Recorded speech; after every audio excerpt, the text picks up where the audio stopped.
So in this video we're going to be discussing about going out to the public scene as a medium. I'm Charlie Kelly and this is Masterclass. So I may upset a few of you on this one, and that's not my intention, but what it's trying to do is prepare those that are embarking on taking their mediumship to a platform stroke public level. So the first mistakes that I see when people are trying to engage or grow their mediumship on the public platform, I'm going to break this down into 5. So rule 1, make sure you try and stay in training. Just because you've done a public event or you've done something like a fledgling evening or a new light work or whatever banner they go under nowadays, don't immediately leave your circle and think, that's it, I've made the public stage now, I don't need that anymore. I encourage it so much to stay within the training and develop what you've already got going well to a newer level, to a newer standard, and always look to improve what you have on a daily basis if that's what it gets to. Rule number 2, when we go out to the public, remember to be true to you and the spirit world. So what I mean is that if you're struggling in any way, then just let your audience know, do you know what, I'm not right, this ain't feeling right, my connection ain't right, I'm not quite getting that right. It's acceptable. Make sure that you let them know that you are being honest on all occasions, and then that way your reputation will grow as an honest, ethical medium. Number 3, maybe take every opportunity that you are given, and by that I mean someone has phoned you up or invited you to join a platform with them. So it may be like a fledgling evening or a new light worker. I don't like any of those terms, but it's the terms that are being used at the moment. Mediums are mediums and we're always developing, so it's just a case of terminology there. But take your opportunity. If someone experienced comes along, or you and a friend in circle have got to a point where it's going well, then take those opportunities to go out there and display your mediumship. It will give you valuable experience on how an audience will be, how the centres and the churches are working there, and this will only help in your development. So take those opportunities as they arise. As a rule number 4 in this example of going out in the public, I would maybe recommend always going out with someone experienced, because there are going to be things that a circle cannot teach you. So as it happens or as it unfolds, you may not have a clue how to deal with that scenario. Whereas if you are going out with someone that's got lots of experience and they've been doing it for years and they've given you this opportunity, they will know how to get round it or how to deal with any given scenario because they've been there and dealt with it themselves, which will also educate you and help you in your mediumship in going into the public. And rule number 5, try to get honest feedback. And what I mean is that ask for people for honest feedback. Now, when you do a fledgling evening or a new light worker or circle or you're on a residential, people will humour you. People will come up to you and go, oh, you did really well and that was really nice. I really liked how you did this and I really liked how you did that. When in actual fact, there's a lot of the time you know where you did well and you know what you got right and you know where you could have got better and you know what you did wrong. So you need honest feedback, and that can be very hard to deal with when it's going to be something that's going to affect you. It may be offend you in some way, and so if it's offending you, there's a reason why that's offended you. We need to look at ourselves, we need to look at our ego, we need to check every corner of you as a person, especially if you're going out into the public. So make sure there's always someone there that you've got a good relationship with, that they can give you a constructive feedback so you can go back and maybe improve or look at the scenario that you come into difficulty with, and therefore the next time you get your opportunity you can maybe try to start to put that right. So again, we've covered some of the do's that we need to be doing when we go out into public. So in a moment we're going to go over and we're going to look at the definites that we definitely don't want to do when we get out there and our name goes public as a medium. So the first mistake I've certainly seen a number of times across the board as I was going out into public and as I was building my profile as a medium, and the people around me that were going out as a medium, was that some of them just couldn't wait. They could not wait to get out on the public platform. So there will be a number of reasons why this is. Maybe they do love their work and they want to show everyone what it is. It could be something as simple as their ego. They can't wait to take centre stage, and they want the name and they want the lights and they want that centre stage.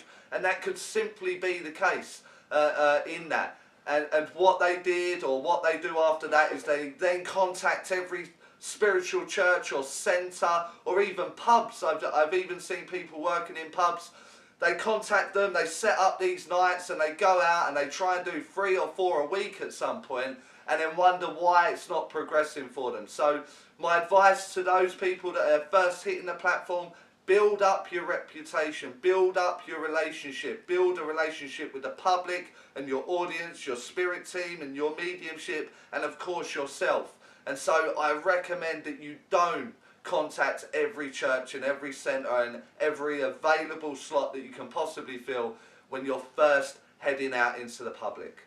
Number 2 is another one that I've seen so many people fall at this hurdle, because they get carried away with the feedback or people saying that they're amazing and you're absolutely wonderful at what you do, you look amazing, and what happens is they get carried away. And then what happens is the ego takes over, then complacency kicks in, and they don't accept when they're wrong, or they won't accept when they can't make a placement. So be true to yourself for sure, and don't let the ego run wild, because once it's got out that cage and it runs wild, it's very difficult to get back in. And number 3 on my don't list is don't go home after an event and get on Facebook and post just how amazing you were that night, or how amazing your den was, or how amazing you are as a medium, and how amazing it is that you get that evidence. Be humble. I mean, you're just the voice. You are just the voice for the spirit world in that communication, and mediums across the globe are doing the same job.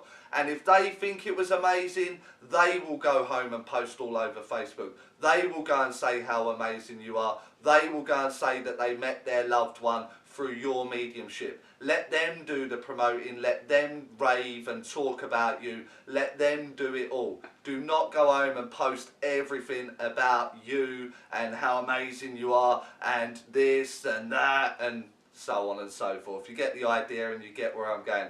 It just seems to be a little bit too popular nowadays, and certainly my Facebook and my feed seems to be ever growing with self-praise. So self-praise is no praise, I'm afraid, so maybe we need to check and look at ourselves once again in that scenario.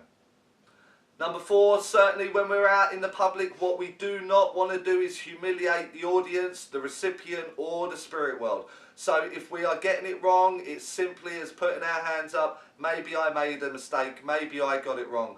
Don't be so confident or overconfident or arrogant where you are unaccepting of changing or moving on the chosen moment that's in question. So always be humble when you're working with your mediumship, and accept that times it's going to go wrong because you're new and you're going out to that platform, and there are potentials. It does happen. I mean, even professionals now that have been doing it for years and years still get it wrong, and we still don't package it correctly. So be humble in that moment, and maybe accept that you didn't get it right, or maybe you packaged it wrong. And later on, if you were right, and you knew you were right, but you put your hands up, the evidence will usually clear it up, and that particular audience member will then claim, do you know what, you were right, you prompted my memory, I remember that now. So always be humble with what you're doing. Never humiliate them, and never humiliate the spirit world. And number 5, and this one is across the board: never do mediumship for fame or for fortune. Now, there are many scenarios that I could share with you, with people that I know and people that I have been very close to, and I could share tons and tons of stories where people have walked out on their life, or they've tried to change their life, and they want their name in lights, and they want it for the monetary reason. let me assure you, it is not easy money. You will have to work your socks off in a church. You'll be lucky if you get your expenses for the fuel that got you to that venue to be covered by the centre. So there is no fortune to be made in that. And the fame aspect will only come along if your integrity is in place, your ethics are in place, and your evidence and your ability to communicate. And that means building a relationship with you and your team, building a relationship with your mediumship and the mechanics and the techniques, all the research. And this is not going to happen overnight. You are not going to turn up one day and then in a year's time be the next greatest thing or the next celebrity. So be mindful. Do not enter this or enter the public stage because you want to be famous or you want to earn an absolute fortune from it, because I'm afraid I'm going to be the bearer of bad news. This profession will definitely not bring that. You have to do it for the joy, and you have to do it for the service that you believe that you've signed up for. And so that means there will be hardships and there will be difficult scenarios, and your name more than likely won't be in lights, and you more than likely won't earn a fortune, because mediumship here in the UK is at saturation point. There is a centre on every corner of every town across the country, and so to stand out in that field would mean that you would have to really work hard on your mechanics and your technique and the relationship that you share. So for now I'm going to sign off on this video. I ask you to engage with me. Maybe you agree with me, maybe you strongly disagree with me, but this is your opportunity to put your views in the comment box. Tell me what you're finding across the centres and the churches throughout the UK. The centres that you visit, what are you seeing? Do you see any of these points that I've brought up? Let me know in the comment box. But for now, I'm going to sign off. I'm Charlie Kelly, and this has been Masterclass.